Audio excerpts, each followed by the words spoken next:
Selamat datang di dunia Benria Saito Sang Isekai Niku, di mana mas-mas tukang serba bisa nggak sengaja kepanggil ke isekai yang suasananya kental akan petualangan dan sihir. Berbekal ilmu pertukangan serta sihir ketok magic, dia mulai kehidupan baru bareng party yang sangat bisa diandalkan. Ada kakek penyihir yang sering lupa mantra sihirnya. Ada peri baik hati yang senantiasa ngasih buff asalkan punya cepet dulu dong. Ada kesatria hebat, jelas tahan banting, pasti dalamnya mas-mas Samba.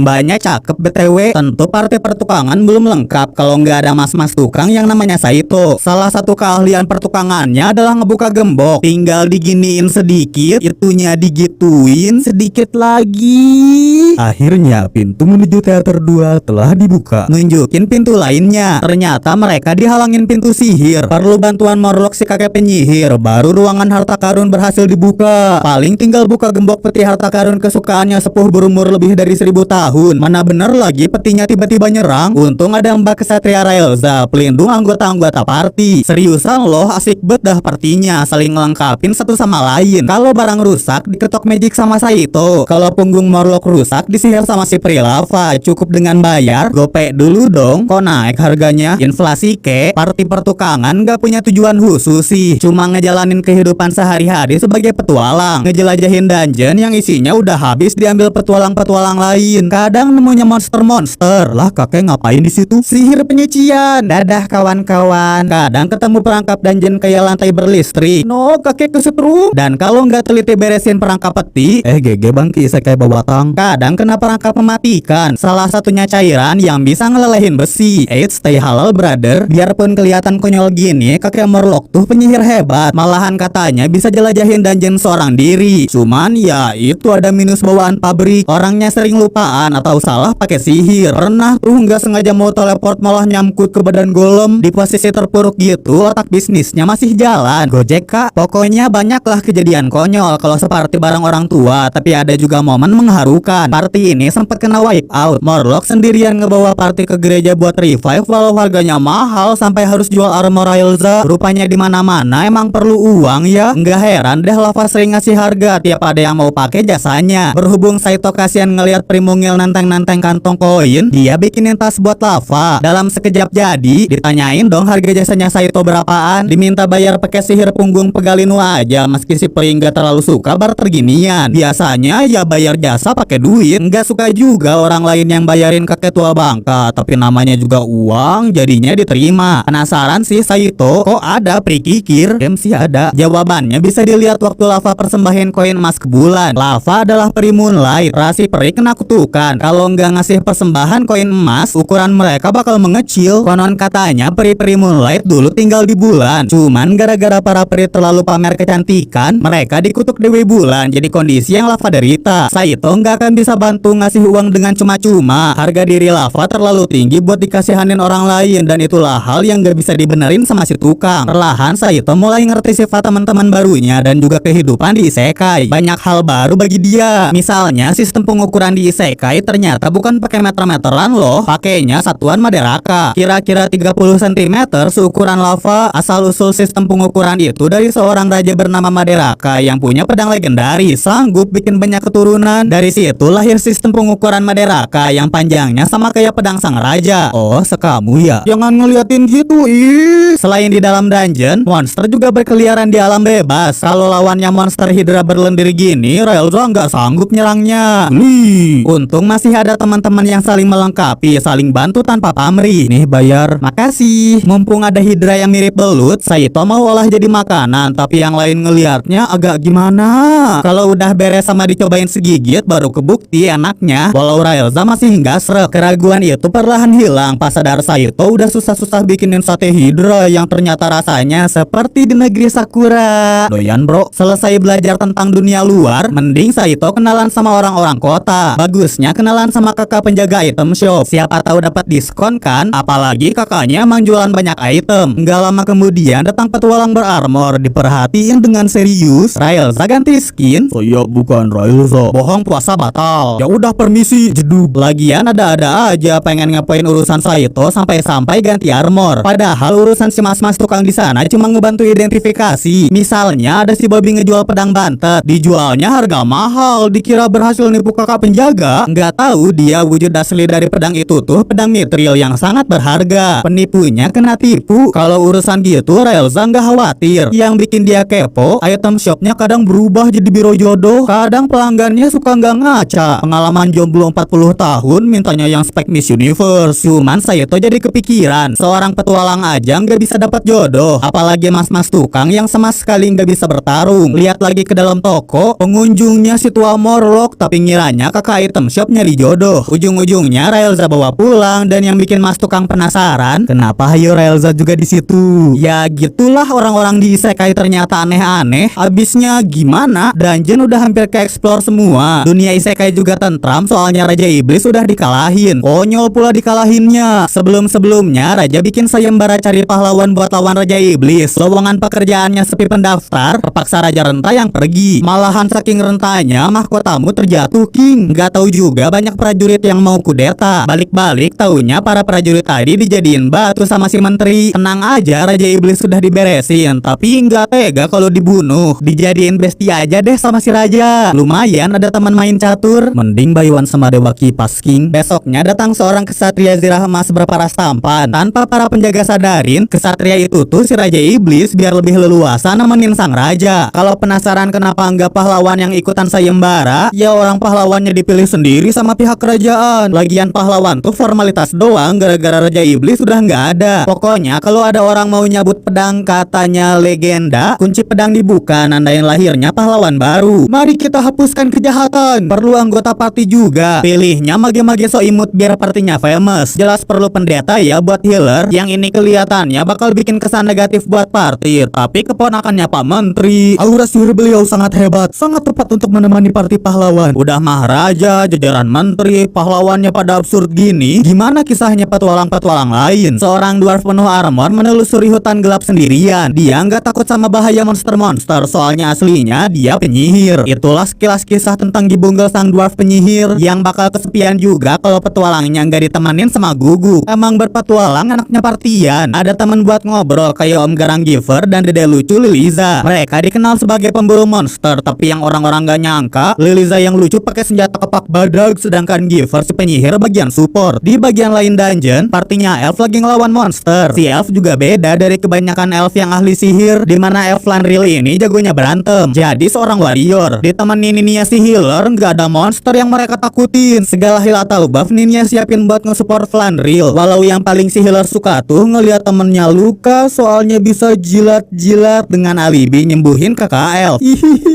Coba-coba ada nggak sih satu orang aja yang bener di isekai ini? Kakek tua yang sepuh kelihatannya bener nih, bawa-bawa tongkat, pasti seorang penyihir, padahal tongkatnya dipakai buat mentung monster. Apakah kalau di tempat sempit bakal pakai sihir? Oh iya, tetap pakai tongkat buat bikin sate, karena julukan si kakek adalah Power Wizard. Ini kakeknya Mas ya. Udah sewajarnya tiap petualang punya kemampuan unik masing-masing. Hal itulah yang sebenarnya bikin Saito minder. Dia nggak punya apa-apa selain skill pertukangan. Ya kali mau lawan monster pakai tang, sering banget dia ngerasa jadi beban. Supaya nggak ngehambat party, Saito minta diajarin sihir. Di perjalanan berikutnya mereka diserbu gerombolan monster. Raelza nahan bagian depan, disusul rapalan mantra Morlock, malah lupa lagi, sihirnya balik lagi. Disitulah peran Saito ngingetin rapalan mantra Morlock seketika ngebakar monster-monster. Akhirnya mas-mas tukang punya peran sendiri ya. Belum puas sama pencapaiannya, Saito mau ngapalin lebih banyak mantra. Dia nemu satu buku yang disegel. Jelas mainan bagi si tukang dong kalau cuma gembok ginian. Isinya sangat mengejutkan, jamur penuh aura hitam. Kamu melihatnya ya?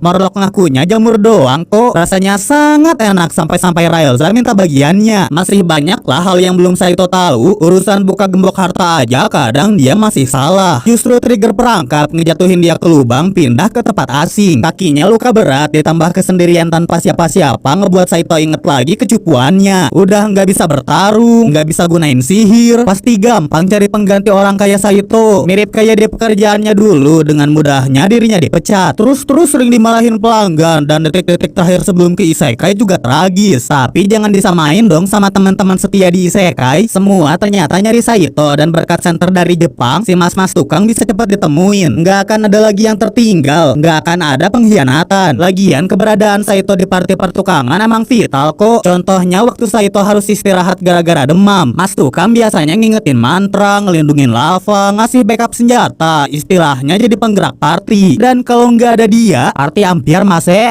Padahal waktu awal-awal datang ke isekai, Saito dicurigain banget loh. Habisnya mendadak muncul di kamar Railza. Untung Morlock buru-buru nenangin, nganggap Saito dari dunia lain karena nggak kerasa energi sihir. Cuman itu kan obrolan dulu. Sebenarnya sekarang Railza masih curiga, tepatnya kepo sama aktivitas Saito. Ngobrol apa orang kenal? Seperti biasa tugasnya Saito nggak jauh dari pertukangan. Dan ada satu hari sial, titel pertukangannya hampir hilang gara-gara tangnya rusak. Ya kali motong kumis naga pakai tang, gila. Saito cuma seorang tukang, bukan seorang pandai besi. Hanya ada satu orang yang bisa ngebantuin dia, yaitu dwarf legendaris Donbain. Dulunya dia sering bikin senjata-senjata buat petualang, tapi gara-gara pada protes harga jasa Donbain mahal, akhirnya pandai besi legendaris ngurung dirinya sendiri. Ruangan ditutup pakai 108 kunci. Tidak akan ada yang bisa memasuki ruangannya. Om Donbain main yuk. Pandai besi legenda kaget, kok bisa, tapi senang juga bisa bikin alat baru. Saito dapet deh tang berbahan mithril. Kepikiran minta dibikinin pistol, tapi dia nggak mau ngerusak isekai dengan hadirnya alat bahaya. Mending minta Railza ngajarin pedang. Yuk tidur. Gak apa-apa lah, istirahat emang perlu. Apalagi bakal ada hal buruk di penjelajahan besok. Sedekah dulu ke peri kecil minta buff shield. Soalnya begitu peti harta kebuka, Saito Railza seketika kesedot terpisah ke lorong lain. Kalau resist magic tinggi kayak lava sama Morlock nggak akan kena tuh perangkap tadi. Pokoknya yang bisa dilakuin sekarang cuma nelusurin lorong dengan hati-hati. Ketemunya Iron Golem, lawan yang jadi counternya serangan fisik. Seandainya ada Morlock, seenggaknya Saito masih bisa bantu. Sedangkan sekarang Railza nyuruh Mas Tukang pergi aja sendiri selagi dia nahan si Golem. Walau lawannya ini bukan main. Kamu gak apa-apa Railza, cepet kabur goblok. Saito nggak mungkin ninggalin temennya. Punya ide pakai cairan peleleh besi. Sekilas cairannya efektif, tapi sayang Saito seperti balon hijau yang meletus. Dor, hati Railza sangat kacau. Sebelum masuk dungeon, dia sempat dikasih potion sama Morlock. Asalnya dikasih buat nyembuhin bekas luka, tapi potion ini juga ampuh buat nge-revive. Mbak Kesatria minumin ke Mas Tukang, ngembaliin jiwanya Saito. Dia ngerasa bersalah gara-gara Railza ngasihin potion berharganya, tapi aslinya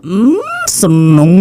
Seenggaknya semua masih selamat, bisa kumpul bareng-bareng. Kalau dipikir-pikir, Saito penasaran gimana cara Iron Golem gerak. Rumor bilang pakai sihir, ada yang bilang juga pakai mesin-mesin. Supaya lebih jelas mereka balik ke dungeon. Nggak lupa bayar pajak masuk ke kerajaan, meski mereka bakal rugi kalau di dungeon gak nemu harta. Beneran gak ada sisa. Kemungkinan Iron Golem udah di loot petualang lain. Kamu cucup Saito di sini ya? Tiba-tiba Mas Tukang dengar suara yang dia kenal. Suara yang berasal dari robot vacuum cleaner. Robotnya masuk ke sela-sela. Morlock ngerasain sihir dari dinding batu, ngebuka lorong rahasia yang belum pernah ditemuin siapapun. Lorong yang diberi nama lorong Saito memulai kembali era petualang menjelajahi dungeon. Saito berharap nggak ada yang nemuin robot vacuum cleaner, tapi kalau ngelihat para petualang bakalan susah sih. Berbagai petualang dari seluruh penjuru dunia lain mulai berdatangan. Kerajaan tambah kaya dari pajak masuk. Party Saito sih gratis karena mereka yang nemu lorong rahasia. Salah satu petualang yang datang tuh partinya pahlawan. Aku sang pahlawan, penyihir cantik. Kakek nggak ngerti anak muda. Pendetanya party pahlawan telah perkenalan, ngaku sebagai mentor partinya, ngajakin salaman dan berlomba ngejelajah dungeon dengan fair. Untung sempat dicegah Flandril. Katanya banyak yang tepar gara-gara salaman si pendeta. Udah pakai orang dalam, busuk pula hatinya. Aku merasakan aura jahat. Lo aura jahatnya. Pokoknya si Elf Warrior saranin hati-hati. Segala cara bakal dihalalin buat dapat harta berharga dari lorong Saito. Contohnya salah satu party yang tiba-tiba keluar bawa kepala naga. Aslinya kan mereka si Raja Iblis sama menterinya raja, tapi pada nggak tahu itu. Cuma ngerasa party barusan adalah party paling kuat. Sambil istirahat malam, party Raja Iblis ngobrolin tujuan mereka ngejelajah dungeon, nyari peninggalan penyihir yang katanya bisa manipulasi waktu. Harus pihak kerajaan dapetin sebelum diambil orang jahat. Gue kan Raja Iblis, Raja Catur maksudnya ya. Ada serangan fajar dari assassin. Bahkan wujud asli Raja Iblis pun gak bisa nahan ambisi sang assassin bayangan Kisurugi. Ditemenin sama peri-peri Mase, mereka juga mau nyari peninggalan penyihir waktu. Beberapa waktu lalu Kisurugi hanya seorang assassin yang punya kemampuan ngeberhentiin gerakan target dengan nginjek bayangan mereka. Dia pernah ngincar penyihir, tapi sial bayangan penyihir itu terhubung sama dunia iblis. Sekian kisah sang assassin. Taunya dalam sekejap balik, mana dapat 2 pengikut pula. Para iblis nutup kemampuan si penyihir. Bayangannya bisa diinjak, udah nggak akan bisa dia nahan serangan mendadak Kisurugi. Malahan iblis-iblis aja dibuat bengong. Balik ke rumah, si penyihir penyihir cerita kejadian barusan ke Primase teman kecilnya. Cerita ada assassin yang nyerang hatinya, tapi dia nggak akan jatuh cinta. Si penyihir kan udah hidup lebih dari 400 tahun gara-gara kena kutukan iblis. Waktu berhenti buat dirinya. Primase ngerasa takut sih, soalnya kalau si penyihir jatuh cinta, kutukannya bakalan hilang. Berarti waktu bakal berjalan lagi. Primase nggak mau kehilangan si penyihir yang pernah nyelamatin dirinya dari petualang-petualang keji. Si peri sayap hitam ngira diincar gara-gara cantik. So cantik anjir, mutusin banyak makan biar orang gak tertarik. Justru makin dicari-cari, dianggap peri langka. Makanya jangan so cantik. Di saat itulah si penyihir nolongin, dan selanjutnya mereka terus hidup bersama. Bisa puas nyemilin kue bikinan penyihir. Sampai akhirnya Kisurugi datang ke kehidupan dia. Datang ke rumah penyihir yang udah terlantar gara-gara kini si penyihir telah merentak. Paket. Primase jelasin kutukan yang dipunya si penyihir. Intinya semua salah Kisurugi yang udah bikin temannya jatuh cinta, yang ngembaliin aliran waktu selama 400 tahun ke tubuh si penyihir. Si assassin ngerasa bersalah, cuma bisa menyesal. Makan tuh cinta. Sebenarnya ada satu cara loh kalau emang mau nyelamatin si penyihir, yaitu cari penyihir waktu yang konon tinggal di dalam dungeon. Itulah alasan penyerangan Kisurugi. Parti Raja Iblis sempat kabur berkat si menteri. Aku ditinggal nih bang. Tapi mereka udah nggak bisa ikut serta ke kompetisi explore dungeon. Ternyata Power Wizard juga keluar. Tongkat kakek terlalu besar dan Power Wizard kalah sebelum bertanding. Sementara itu monster-monster baru susah party tukang beresin. Mana Morlock nagas penidur. Serangan fisik nggak mempan buat lawan kura-kura besi, kecuali kalau dikapak sama Liliza. Untung datang party pemburu monster ya, karena udah dibantu. Peti harga yang dijaga monster tadi dikasih buat Liliza aja. Giver bagian buka gembok, tapi kelihatannya si Om kesusahan. Liliza ragu sih ada yang bisa buka gemboknya. Nggak tahu aja dia kemampuan mas-mas tukang. Dan makin lama dilihat, tampang Saito tipenya dia banget. Tipenya Om Giver. Apa? Akhirnya gembok peti berhasil dibuka, dan bukan gembok itu aja. Saito juga ngebuka hati putri kecil ayah. Ini hadiah pertama buat kamu. Idih, Raelza sirik ya. Jangan gitulah. Habisnya beberapa saat kemudian, Saito kepisah dari partinya. Nggak sengaja ketemu pendeta party pahlawan. Daripada keliling dungeon berbahaya tanpa full party, mending mereka nunggu teman-temannya pada dateng. Si lemah so jago anjir. Pasti masuk partinya nyogok ya. Aku pinjemin kaca mau. Udah dituduh macem-macem, Saito nggak punya pikiran negatif. Justru saking egois dan busuknya si pendeta, dia cuma mau bikin pelindung buat sendiri. Untung mas tukang punya air suci. Sekarang si pendeta makan cemilan sendiri. Pasti mau kan? Ya udah, Saito juga ikutan makan bekal. Lebih enak pula kelihatannya. Dengan besar hati mas tukang nawarin nyentuh hati kotor si pendeta, tapi dia terlalu gengsi. Kelakuan si pendeta busuk gini gara-gara dunia nganggap dirinya sampah. Makanya dia jahatin juga dunia. Benci banget lah kalau ngelihat orang-orang bisa akur. Padahal tanpa dia sadarin, si pendeta udah jadi orang yang berharga bagi party pahlawan. Sang pahlawan bener-bener khawatir, akhirnya ngebuat si pendeta refleksi diri. Penjelajahan dilanjutin dihadang sama monster laba-laba. Harusnya bisa diatasin Raelza, tapi datang Flanriel nyampah. Ngiranya udah ngebantuin, maksa-maksa minta harta karun. Gak rela dong Raelza. Mau bilang makasih ya? Bilang aja.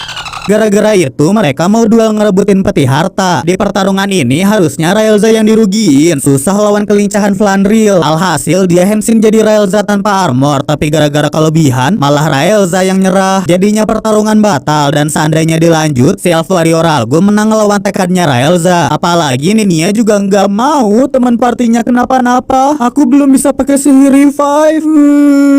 Siapa di situ? Paket COD mbak. Mau ngebagi dua harta tadi, tapi malah jadi awkward. Setelah banyak kejadian, baru Saito nemu robot vacuum cleaner. Ngikutin terus satu-satunya petunjuk dari dunia asal Saito. Nemu lebih banyak barang yang asalnya dari Jepang. Tiba-tiba cahaya muncul, otomatis ada bayangan. Disitulah Kisurugi nyerang, berhasil digagalin Raelza. Sayang dia nggak tahu kemampuan injak bayangan si assassin. Tubuhnya seketika ngeheng. Nasibnya masih baik berkat bantuan Gibunggel si Dwarf. Pertarungan di area misterius mulai terjadi. Semakin banyak lawan, semakin ngerugiin Kisurugi. Akhirnya party assassin mundur, ngasih waktu party tukang sama si Dwarf buat ngobrol. Dan satu hal yang gak disangka, akhirnya aku menemukanmu guru. Kamu? Saya sudah mencari Anda selama 20 tahun. Siapa? Gibunggel udah ngira si gurunya hilang ingatan. Yang terakhir dia tahu, sang guru berkelana jauh untuk mencari kitab suci. Pokoknya setelah sekian lama, Gibunggel bahagia ketemu Morlock lagi. Sayang halal bihalal keganggu sama Kisurugi yang kembali sambil bawa bawahan iblis. Meski begitu, tipu muslihat si assassin udah ketahuan, gak akan dikasih kesempatan gunain injak bayangannya. Paling yang gak mereka tahu kekuatan-kekuatan para iblis. Maksa Morlock ngerapal mantra kuat, ngeluarin sihir petir yang ternyata nggak ada apa-apanya di hadapan si iblis. Saito yang harus nanggung akibatnya, harus jadi kelopak bunga. Aslinya berhasil diselamatin, harus digendong sama Om Giver. Kamu di stalking terus loh. Satu persatu teman petualang party tukang berdatangan, ngelawan party assassin meresahkan, berkumpul untuk membantu Nakama. Kisurugi ngerasa nggak adil. Iya, emang dia assassin, tangannya penuh dosa, tapi nggak mau teman-temannya terluka. Kisurugi ngorbanin diri demi si iblis biar nggak jadi korban sihir penyucian. Sekarang udah ketebak lah pihak mana yang menang. Mari hentikan pertarungan ini. Naif goblok.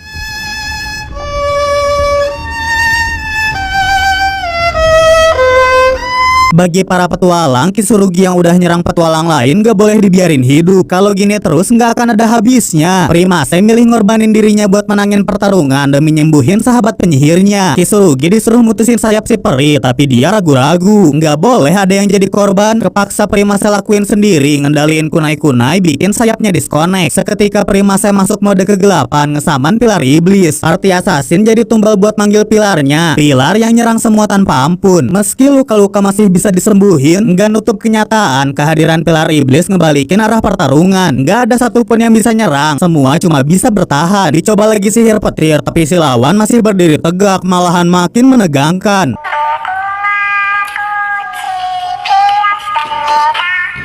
Sekarang semua bener-bener nggak bisa gerak. Kalau situasinya gini terus, tinggal nunggu waktu mereka wipe out. Saito ngusulin Morlock pakai sihir buat berhentiin waktu. Ada di buku terkunci kemarin-kemarin, aslinya buat nyembunyiin sihir itu. Dengan adanya sihir tentang waktu, bisa jadi sebenarnya Morlock yang manggil Saito ke isekai. Si kakek nggak ngejawab karena dia sendiri lupa sama masa lalunya. Sebelum dikenal sebagai Morlock, dia adalah seorang penyihir bernama Chrome yang hidup bahagia bareng keluarganya. So sweet ya, dikasih hadiah kalung batu, tapi kebahagiaan doang gak akan bisa ngehidupin mereka. Chrome punya tujuan jadi penyihir hebat. Siang malam terus riset tanpa tahu putrinya demam. Dia sempat pulang ke rumah sih cuma buat nyari kumpulan gimmick pas balik channel Nero. Morlock masih fokus ke risetnya, padahal si istri minta malam ini aja nemenin putri mereka. Sayang orang tua susah dibilangin. Chrome kembali ke tempat riset dan janji bakal pulang cepet. Tapi apalah arti pulang? Apalah arti sukses jadi penyihir ternama kalau putri yang pengen Chrome bahagiain telah tiada? Si putri nggak bisa dibawa ke gereja buat di revive gara-gara nggak punya uang. Harusnya kejadian naas ini bisa dicegah seandainya aja Chrome nemenin putrinya, yang bahkan sampai ajalnya kalung buat Chrome terus digenggam erat. Akibatnya si istri ninggalin dia, ninggalin si kakek penyihir yang diselimutin rasa bersalah. Nggak sengaja nemu satu buku tentang seorang penyihir pengendali waktu. Alhasil dia pergi sendirian ke dungeon yang katanya tempat tinggal si penyihir. Apakah anda wujud asli sepuh? Sebelum lorong Saito dibuka, Chrome yang duluan nemuinnya, nemu barang-barang dari dunia lain termasuk nemuin catatan-catatan sihir waktu. Sialnya nggak tertulis sihir buat ngembaliin waktu. Di belakangnya sang penyihir waktu merhatiin Chrome. Boleh kok dia ngajarin sihir yang dicari si kakek, sihir buat ngembaliin waktu ke masa-masa bahagia hidup bareng putrinya. Asalkan bisa menang duel ya, tapi level mereka terlalu jauh. Sebagai ganti udah ngasih hiburan, sang penyihir waktu ngasih Chrome hadiah. Bukan ngajarin sihir waktu, tapi dia hapus ingatan-ingatan Chrome. Dan dengan begitu dia bakal lupa segala penderitaannya, memulai lembaran hidup baru. Apa yang terjadi sepuh? Alhasil Chrome jadi pelupa, nggak tahu namanya sendiri. Yang dia ingat kalung batu ini sangat berharga, kalung dengan batu yang banyak. Morlock. Itulah penyebab Morlock sering lupa-lupaan. Dia nggak ingat pernah pakai sihir waktu. Walau ingat juga, dia lupa mantranya. Jangan khawatir, soalnya Saito udah ngapalin sihirnya. Tapi buruan elah tua bangka. Sekali lagi Saito yakinin Morlock adalah penyihir hebat. Dia yakin si kakek bisa pakai sihir waktu, dan Saito juga ngerasa bersyukur kok karena udah dipanggil ke isekai. Baru Morlock setuju. Sihir waktu.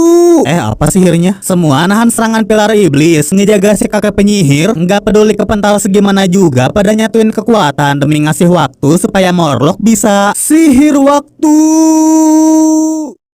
Seketika waktu berhenti, kecuali untuk Morlock Dan sekarang saatnya. Ngapain ya? Si kakek cuma punya waktu beberapa detik, tapi gimana mau nyelesain masalah? Orang dianya aja lupa lagi ngapain. Oh, aku mengerti. Hei kalian, ngeprank kan? Morlock baru sadar ada tulisan di tangannya. Instruksi buat ngalahin si iblis yang sebelumnya ditulisin Saito. Alhasil si kakek inget tujuannya. Bersyukur punya rekan-rekan yang bisa diandelin. Morlock casting skill semasa dia masih penyihir hebat. Nyerang pilar iblis dari jarak dekat buat akhirin lawan. Cuman memori-memori party assassin mendadak masuk ke dalam pikirannya. Keraguan muncul. Bimbang harus mihak siapa. Waktu semakin menipis dan yang Morlock pilih adalah sebuah ledakan besar. Waktu pun berjalan kembali ditandain sama runtuhnya pilar iblis. Morlock masih berdiri tegak dengan bayaran tangannya. Minta cepetan disembuhin sih, tapi bukan buat dia. Sembuhin Primasnya dulu. Ternyata si kakek milih nahan kekuatan sihirnya supaya bisa nyelamatin party assassin meski tangan dia jadi Lego. Nggak usah panik. Lagian kan bisa minta Ninia. Kakek yang itu sembuhin kakek dong. Healnya Ninia pakai jilat-jilat kan? Boleh sih, tapi yang jilatnya si pendeta ya. Di sisi lain Lava mau nyembungin saya Primasel, tapi mana sudi. Aku nggak mau ya nerima belas kasihan dari orang yang nggak tahu penderitaanku. Udah terima aja sih biar cepet. Ujung-ujungnya di super glue soalnya Kisurugi juga lagi diobatin. Paling si assassin minta bawahan-bawahannya dibalikin ke dunia iblis. Emang mereka suka rela jadi followers, tapi udahlah kasihan kalau terus diajak buat menuhin tujuan Kisurugi. Kalau ngomongin tujuannya di penyihir waktu, Morlock orangnya bisa pakai sihir waktu. Gimana kek, udah enakan tangannya? Sayang sebelum bisa ngucapin permohonannya, tiba-tiba banyak pedang melayang digerakin party Raja Iblis yang kembali ke permainan langsung nyerang Kisurugi. Dan kali ini dia dilindungin iblis bawahan. Iblis yang satu lagi ngancem, jangan berani macam-macam. Tanpa tahu si kesatria emas ini adalah paman. Loh kamu? Lah saudaraan ternyata mereka. Terakhir ketemu berapa ratus tahun lalu gitu. Malah ngobrol-ngobrol. Kangen ya? Iya aku kangen waktu masih bareng dia. Kalau ngelihat party Raja Iblis yang jadi korban serangan Kisurugi ternyata masih hidup, harusnya si assassin gak akan dihukum sih. Saito yang hampir tinggal nama juga nggak dendam kok, dan masalah party assassin serta para petualang berakhir damai. Tinggal masalah Kisurugi yang nyari cara ngebuat gebetannya muda lagi. Tapi kata Morlock nggak ada sihir buat ngembaliin waktu. Udah inget nih ceritanya Morlock sama masa lalunya? Belum tahu juga, tapi seingetnya si kakek paling yang bisa ngebantuin cuma sang penyihir waktu yang kini telah menghilang. Party Raja Iblis mendadak nimbrung, ngusulin satu solusi buat nyembuhin si penyihir. Yang bisa si raja sih, dan harganya juga mahal, yaitu nyawa dari orang terkasih. Ngap, jangan, cewek masih banyak ngap. Tapi tekad Kisurugi bulat, dia mau nyelamatin si penyihir apapun bayarannya. Minta kabulin permohonan seorang assassin yang berlumuran darah. Alhasil semua orang di sini pada tersentuh. Sebagai pahlawan kerajaan saya menolak. Sud, berisik, khususnya Saito yang tahu rasanya pernah diselamatin orang lain. Sedihnya para iblis bawahan gak bisa nyaksiin pengorbanan bos mereka gara-gara dibalikin ke dunia iblis. Urusan Kisurugi juga nggak boleh orang lain ketahuin. Yang ngurusinnya party Raja Iblis doang. Dan sebelum pergi, sebenarnya kamu siapa? Kamu kelihatan paling lemah daripada yang lain. Apakah kamu juga ninja sepertiku? Ya nggak salah sih pak. Saya tuh cuma seorang tukang yang berhasil ngebenerin, berhasil ngelurusin masalahnya Kisurugi. Dengan ini penjelajahan area dungeon baru telah selesai. Sisa looting-looting barang dari isekai sebelum keduluan sama yang lain. Ibunggel nanya apakah Morlock udah pulih. Ingatnya sama anjing si dwarf dong. Sedangkan reaksi ngelihat muridnya, siapa ya? Nggak lama kemudian barang-barang dikumpulin. Nggak boleh ada yang dibawa pulang sebelum diperiksa kerajaan. Robot vacuum cleanernya sih nggak ketemu. Ketemunya hal berharga lain, yaitu sahabat-sahabat petualang. Cerita mereka hari ini udah beres. Mungkin aja ada kesempatan buat ketemu di lain waktu. Udah saatnya pada istirahat juga. Cuman Relza protes. Masih ada satu hal yang harus diberesin. Apakah Morlock bener-bener yang manggil saya itu ke isekai? Ayolah kakek debat sama cewek. Cuman sebelum itu kita lihat dulu kisahnya Kisurugi yang datang ke rumah penyihir bareng sama raja. Tiba-tiba sang raja ngeluarin pedang panjang. Pedang yang bisa mindahin energi kehidupan dari satu orang ke orang lain. Harusnya nangkep dong maksudnya apa. Sungguh ironis emang Kisurugi sang assassin yang udah ngabisin banyak nyawa orang bisa ketemu rekan berharga, bisa ketemu belahan jiwa. Dan karena itu juga Kisurugi nerima harga yang harus dibayar buat nyelamatin si penyihir. Permohonan itu dikabulin sang raja. Kelihatan jelas jejak ritualnya ngembaliin si penyihir ke keadaan semula. Astaga, telat sahur. Pelan-pelan dia pergi ke arah cahaya matahari ngeliat Kisurugi yang sekarang kondisinya gini. Ternyata si assassin masih hidup. Nggak perlu nyerap semua energi kehidupan Kisurugi asalkan pedang sang raja udah nyala. Apalagi Primasnya ngorbanin sayapnya supaya Kisurugi nggak nanggung semua sendirian. Alhasil si assassin bisa ngeliat pujaan hatinya buat terakhir kali. Soalnya si penyihir nggak inget siapa dia. Kisurugi lebih milih baiknya mereka nggak kenal kenal. Jelas diprotes Primase. Rugi dong, udah berkorban banyak, ujung-ujungnya gagal balikan. Meski terus diceramahin si peri, Kisurugi tetap ngerasa nggak pantas seorang assassin macam dia hidup bahagia. Dari arah rumah si penyihir mendadak kedengeran suara ribut lagi digangguin si Kamaru. Kekuatan si penyihir belum pulih. Kisurugi segera nolongin dan si Kamaru pengendali bayangan nggak bisa apa-apa di hadapan sang assassin bayangan. Maafin kita. Aduh, Kisurugi masih nggak mau kenalan. Buru-buru Primase nongol ngompor-ngomporin mereka. Primase tahu si penyihir jago bikin roti, jadinya mereka diajakin masuk buat mokal bareng-bareng. Rencana si peri sukses besar berkat bantuan teman-teman iblis. Semoga hubungan mereka langgeng ya. Balik ke party tukang yang ngebahas gimana bisa Saito kepanggil ke isekai. Morlock cerita pengen buka portal buat ketemu sama orang tersayang, walau si kakek nggak bisa inget mau ketemu siapa. Sayang sihirnya gagal, malah manggil Saito ke isekai. Cuma itu yang diinget Morlock. Saito nggak nyalahin kok. Berkat kegagalannya si mas tukang jadi selamat dari kecelakaan kan. Tapi kalau dipikir-pikir, kalau Morlock yang summon, harusnya si kakek juga bisa ngembaliin Saito. Baru diprotes keras Railza. Nggak inget apa party ini tanpa Saito gimana? Nggak inget apa kalau Saito nggak ada pasti udah pada rata pas ngelawan pilar iblis. Pokoknya Railza nggak mau.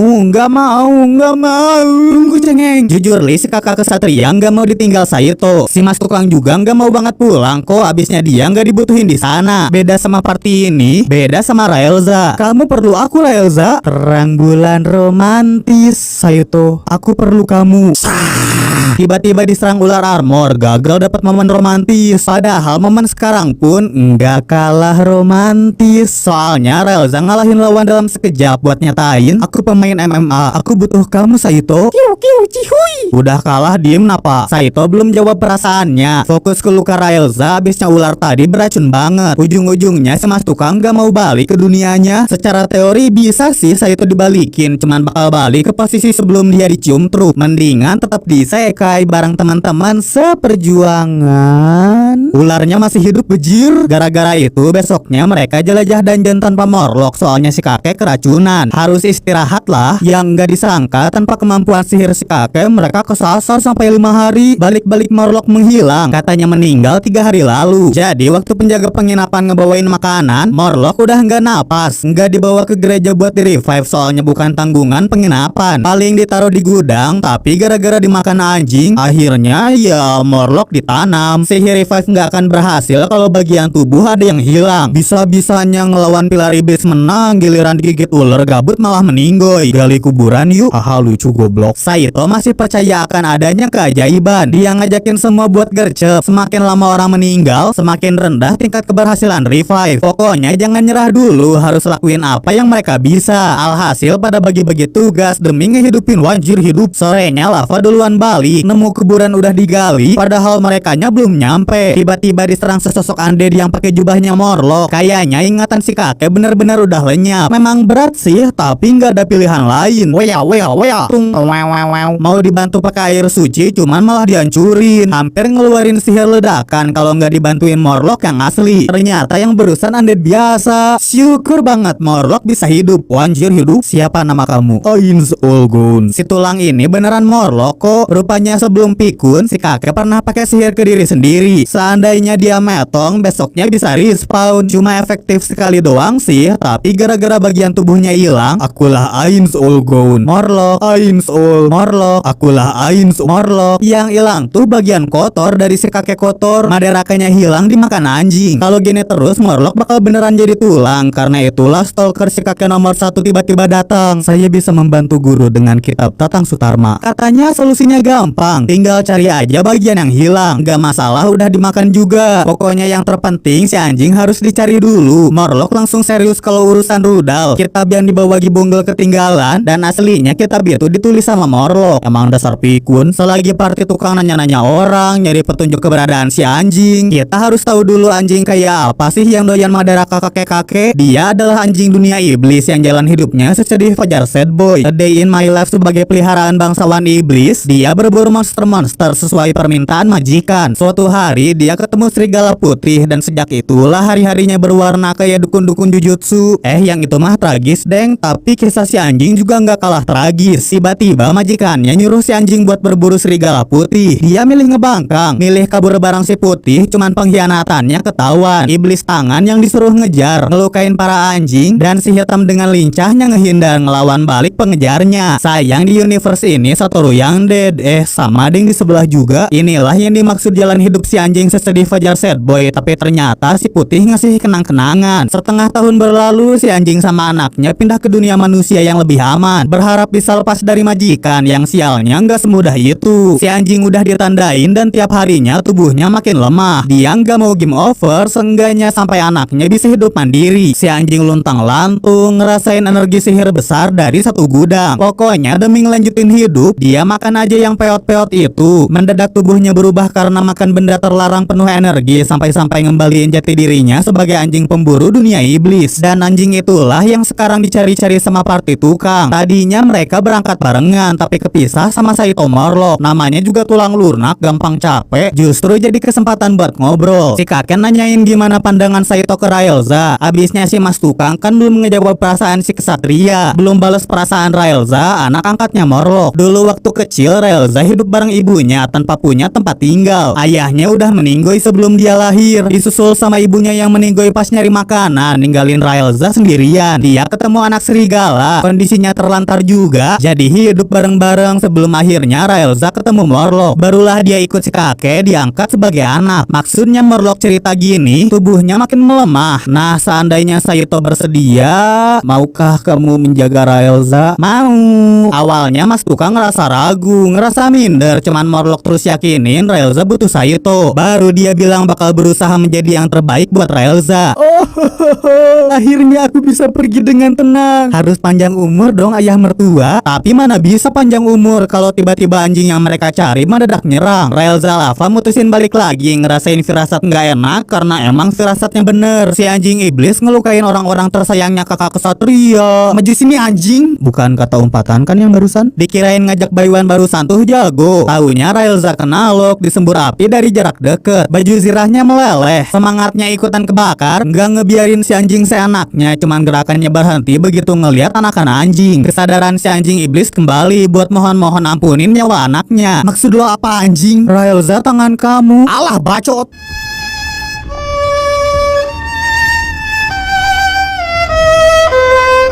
Raelza mulai bisa berpikir dengan tenang, bakal ngabulin permintaan si anjing demi ngembaliin energi sihir Morlock. Yang sialnya si anjing malah diambil iblis tangan. Lah udah metong kan? Oh, yang tadi tangan kanan, yang ini tangan kiri. Dia mau balas dendam atas saudaranya dengan ngebawa kabur si anjing. Saito nahan-nahan, berjuang supaya Morlock hidup lagi. Luka tangan Raelza juga diobatin. Sekarang mereka siap ngelawan si iblis yang speedrun casting skill. Gilirannya Lava pakai sihir pelindung koin emas, tetap kepental sih, cuman berhasil ngasih Raelza kesempatan buat motong kue ulang tahun. Dikirain masalah selesai, taunya masalah yang lebih besar muncul. Majikan si anjing nembalin iblis tangan buat datang ke dunia manusia. Cilup.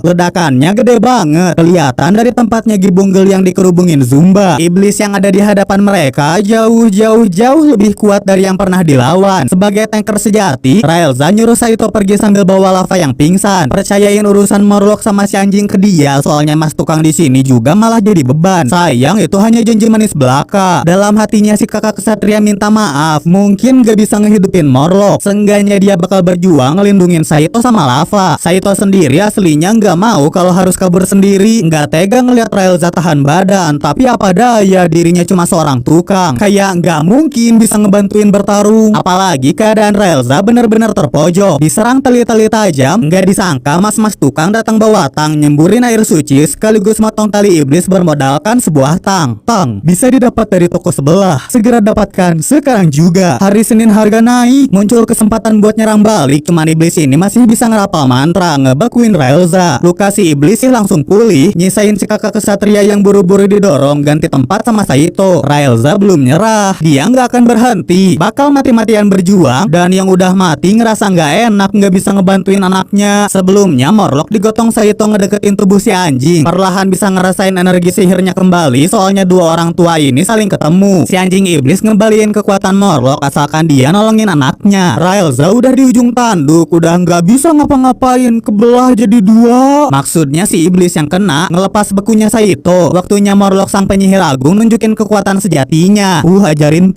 Morlock saman pedang api dari gerbang Babylon, ngeliling di sekitar sang penyihir, siap diadu ngelawan sihir es lawan. Dan hasilnya Morlock memasak sampai gosong. Inilah kekuatan Morlock, ayah angkatnya Raelza. Ayah, anjing. Si anjing iblis ngembaliin energi sihir Morlock supaya si penyihir bisa ngalahin si iblis. Itulah janji yang sebelumnya mereka buat, tapi nggak diduga sebongkah es nyerang Morlock berasal dari si iblis bangsawan. Dia juga belum ngeliatin kekuatan penuhnya dari iblis yang ternyata aslinya dua orang. Semasa kecilnya mereka disuruh dua lawan kembaran. Pemenangnya bakal dijadiin anaknya dia. Lah kan udah tanpa ragu si kakak ngabisin si adik. Tapi bohong, pemenangnya adalah si adik. Tapi bohong lagi, pemenangnya adalah si ibu yang mau hidup abadi dengan nyerap buah hati dia. Tapi bohong, jadinya malah free for all. Dan supaya nggak mati sia-sia, si kembar milih bergabung sebagai satu entitas baru dan sang ibu tersayang tetap ada di sisi mereka. Karena aslinya dua orang itulah si iblis masih bisa bangkit tiba-tiba nyerang Morlock. Tapi apakah sang penyihir bakal kalah? Nah,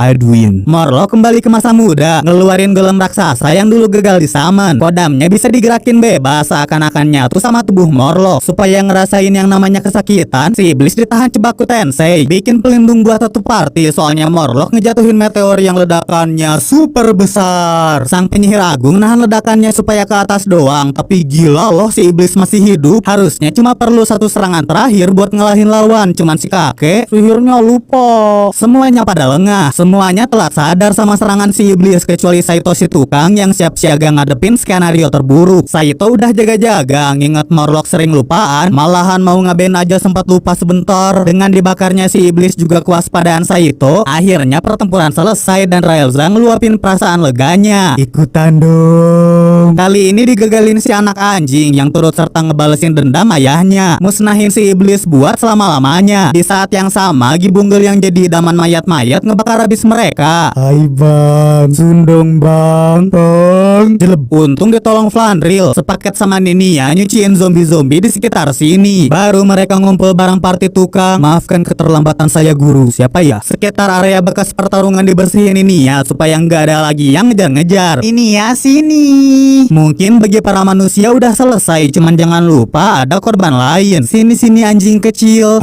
Morlock nyoba ngertiin perasaan si anjing. Perasaan sakitnya ditinggal orang tua. Dan karena itulah si penyihir mau ngasih lagi energi sihirnya buat si anjing iblis. Awalnya Raelza protes, tapi dia minta putrinya ngertiin perasaan para anjing. Lagian kalau amit-amitnya Morlock nggak selamat, si putri udah punya seseorang buat dampingin hidupnya. Alhasil sang penyihir agung ngasihin energi sihirnya, manggil kembali jiwa si anjing iblis, disuruh kembali hidup nemenin si anak anjing. Akhirnya para anjing bisa hidup tenang tanpa takut diganggu iblis-iblis lagi berkat pengorbanan Morlock. Janji bakal balas budi ke manusia baik hati. Kalau diinget-inget udah banyak kejadian yang Saito lewatin sejak datang ke Isekai. Di dunia sebelumnya dia nggak dibutuhin, gampang diganti sama orang lain, tapi kini semuanya berbeda. Baru Saito bangun dari mimpi panjang. Raelza nungguin Saito sampai si mas tukang bangun, abisnya khawatir banget. Begitu balik ke kota dia langsung pingsan. Mungkin efek kejebak di es. Saito udah aman, tapi Morlock, tapi si kakek sehat juga dong. Malahan sekarang kelewat aktif. Seenggaknya semua selamat ya. Sambil ngeliatin pemandangan lubang yang dibuat Morlock dari atas dungeon, Saito ngajak ngobrol Raelza. Pasti mau nembak ya. Ketebak kali. Ngungkit-ngungkit cerita tentang Raelza yang pernah hidup sama serigala putih. Karena itu juga serangannya sempat berhenti pas si anak anjing muncul. Abisnya kenangan survive bareng sahabat kecilnya ngebekas banget, ngejadiin Raelza sebagai cewek kasar dibanding cewek-cewek lain. Cuma di party tukang inilah dia punya teman, bisa berbaur sama yang lain. Dan jangan lupa ya, Saito juga bagian dari party Raelza. Apalagi sampai nyatain Saito butuh Raelza dalam hidupnya lebih dari siapapun. Bagian paling bagusnya hampir terjadi, tapi malah diganggu fans Morlock yang lagi perlu bantuan si mas tukang. Seenggaknya Raelza bahagia, perasaannya terjawab sudah. Siangnya Saito bikin peralatan baru buat mbebnya, senjata cadangan gitulah, siapa tahu terdesak. rusak. Aduh, serius banget sih mukanya. Alatnya dicoba Raelza, malah muncul tusuk rambut yang diem-diem disembunyiin si tukang. Pantes tadi serius, ternyata mau ngasih surprise. Aduh, pasangan baru. Bilang makasih juga dong ke Lava yang ngasih saran. Setelah sekian lama, akhirnya party tukang mulai berburu lagi. Mau ngelawan monster kuat tapi mukanya mirip Morlock. Wah, plagiat ini, terlalu mirip. Plek ketiplek. Pasti nggak bakalan pada tega kan? Buff biru. Ratatatatatatata. Kok tega anjir? Balik ke kota, saya tuh ngeliat ibu-ibu sepatunya udah jebol. Hahaha, kasihan. Si mas tukang mau ngebantuin. Tenang, gak usah bayar. Nggak disangka si ibu kenal Saito. Rupanya dia udah terkenal satu kota. Langsung diminta buat benerin barang-barang warga. Benerin tas aku. Benerin jendela aku lah. Kamu bisa masak hidra. Benerin relationship aku. Astaga, sibuknya Saito sampai harus lembur. Malahan di jam makan malam juga teman-teman petualang masih nyariin si mas tukang. Ada yang minta dibenerin senjatanya lah. Kamu siapa? Kak, kalau aku mau ketemu aja. Hampir semuanya ngumpul. Buset, sampai raja-rajanya. Soalnya di isekai ini akhirnya Saito bisa diterima. Dan yang terpenting ada satu orang spesial yang saling membutuhkan. Ngebuat hidupnya Saito sekarang penuh makna. Itulah akhir dari alur cerita anime Benria Saito Sang Isekai Niku. Jadi meski Saito datang ke isekai yang penuh akan petualangan dan sihir, kemampuan pertukangannya tetap dibutuhin. Banyak pelajaran yang bisa diambil. Banyak belajar pula tentang sudut pandang tiap orang. Tapi ada satu hal yang penting banget dan cuma ada di anime ini. Ternyata tang bisa dipakai buat ngelawan iblis. Segera dapatkan tang buatan Dawn Bind di toko-toko terdekat. Buruan check out mumpung lagi ada diskon lebaran.